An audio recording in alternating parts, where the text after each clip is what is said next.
கர்த்தருடைய நல்ல நாமத்திற்கு மகிமை உண்டாவதாக. 18ஆம் சங்கீதம் 28ஆம் வசனம்.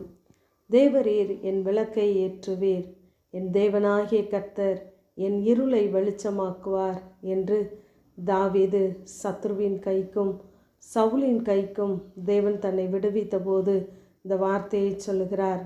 நாமும் கூட சத்ருவின் பிடியிலே, மனுஷர்களின் பிடியிலே நாம் சிக்கியிருப்போமானால் இப்படிப்பட்ட இருள் நம்மை சூழ்ந்து கொள்கிறது. நம் இருதயத்தை பயம் சூழ்ந்து கொள்ளும் பொழுது நாம் திரும்பி பார்க்கிற எல்லா இடங்களும் நமக்கு இருளாகவே காட்சியளிக்கிறது. நாம் இப்படிப்பட்ட சூழ்நிலைகளிலிருந்து வெளியே வர வேண்டுமென்றால் தேவனுடைய வார்த்தை நமக்குள்ளாய் இருக்க வேண்டும். தெய்வ வார்த்தை நமக்குள்ளாய் இருந்தால்தான் நம்முடைய ஆத்மாவிலே மிகுந்த பலனுக்கு ஏதுவான தைரியம் உண்டாகும். ஆகவே உங்களுடைய சூழ்நிலைகள் எதுவாக இருந்தாலும் உங்கள் வாழ்க்கையை வெளிச்சமாய் மாற்ற தேவன் விரும்புகிறார். உங்களுடைய வாழ்க்கையிலே தேவன் ஒரு விளக்கை ஆயத்தப்படுத்தி வைத்திருக்கிறார்.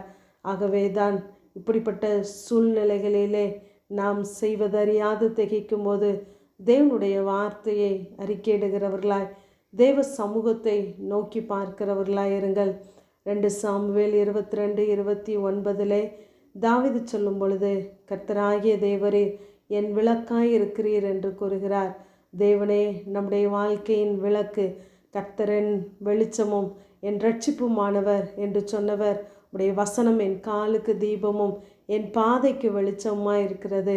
வேதமே வெளிச்சம் என்று நாம் வேதத்திலே வாசிக்கிறோம். கர்த்தருடைய வார்த்தையே நம்ம பாதைக்கு தீபமாக வெளிச்சமாக இருக்கிறது. அந்த தேவனுடைய வார்த்தை நம்முடைய இருதயத்திற்குள்ளே இருக்குமானால் நம்முடைய வாழ்க்கையும் வெளிச்சமாகவே இருக்கும். ஆகவே நாம் செய்கிற எல்லா காரியங்களும் வெளிச்சமாக இருக்க வேண்டுமென்றால், தேவ மகிமை வெளிப்பட வேண்டுமென்றால் நம்முடைய வாழ்க்கையிலே ஜெபம் என்னும் விளக்கு ஒவ்வொரு நாளும் ஏற்றப்பட்டதாக இருக்க வேண்டும். வேத வாசிப்பு என்னும் விளக்கு எரிய வேண்டும். துதி என்ற விளக்கு நம்முடைய வாழ்க்கையிலே காணப்பட வேண்டும். எல்லா நன்மைகளையும் நாம் தேவன் செய்த எல்லா அனுகூலமான காரியங்களையும் நாம் எண்ணி பார்த்து நம்முடைய வாழ்க்கையிலே துதித்து கொண்டே இருக்கும் பொழுது தேவன் நமக்கென்று ஆயத்தப்படுத்தின விளக்கை ஏற்றிக்கொண்டே இருப்பார். நம்முடைய இருள் போன்ற எல்லா சூழ்நிலைகளையும் வெளிச்சமாய் மாற்ற அவர் போதுமானவர். யோபு 29ஆம் அதிகாரம் 3ஆம் வசனத்திலே, அவர் தீபம் என் தலையின் மேல் பிரகாசித்தது, அவர் அருளின வெளிச்சத்தினால் இருளை கடந்து போனேன் என்று சொல்லுகிறார். யோபுடைய வாழ்க்கையிலே வெளிச்சத்தை காணாதபடி அவருக்கு வந்த பாடுகள், வேதனைகள், பலவீனங்கள், சவால்கள், இப்படிப்பட்ட எல்லா இருளையும் கடந்து வந்தவர்தான். ஆகவேதான் அவர் இரட்டிப்பான ஆசீர்வாதத்திற்கு பங்குள்ளவரானார். கர்த்தருக்கு இரவும் பகலும் சரி. இருளை படைத்தவர்தான் ஒளியையும் படைத்தார். தம்முடைய வார்த்தையினாலே வெளிச்சம் உண்டாக கடவுது என்று சொன்னார். வெளிச்சம் உண்டாயிற்று. ஆகவே அப்படிப்பட்ட வார்த்தை இந்த நாளிலே உங்களுடைய வாழ்க்கையிலே வருமானால் உங்களுடைய வாழ்க்கை ஒளி நிறைந்ததாய், அநேகருக்கு ஆசீர்வாதமானதாய் மாற்ற அவர் உண்மையுள்ளவராகவே இருக்கிறார். ஆகவே உங்களுடைய வாழ்க்கையிலே மரண இருள் போல் காணப்படுகிற எல்லா சூழ்நிலைகளையும் இந்த நாளிலே தேவன் விடியற்காலத்து வெளிச்சத்தை போல அவர் மாற்ற போதுமானவர். எகிப்தியருக்கு கர்த்தருடைய செயல் அந்தகாரமாய் இருந்தது, ஆனால் இஸ்ரவேலருக்கோ அந்த இரவை வெளிச்சமாக்கிற்று.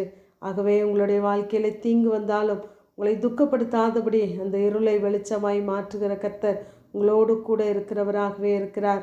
ஆகவே நமக்கு வருகிற பிரச்சனைகளை பார்த்து, சோதனைகளை பார்த்து நீங்கள் சொல்ல வேண்டியது, எனக்கு சத்ருவே எனக்கு விரோதமாய் சந்தோஷப்படாதே, நான் விழுந்தாலும் எழுந்திருப்பேன், நான் என்னை சுற்றி இருள் இருந்தாலும் கர்த்தர் எனக்கு வெளிச்சமாய் இருப்பார் என்று சொல்லி பழகுங்கள்.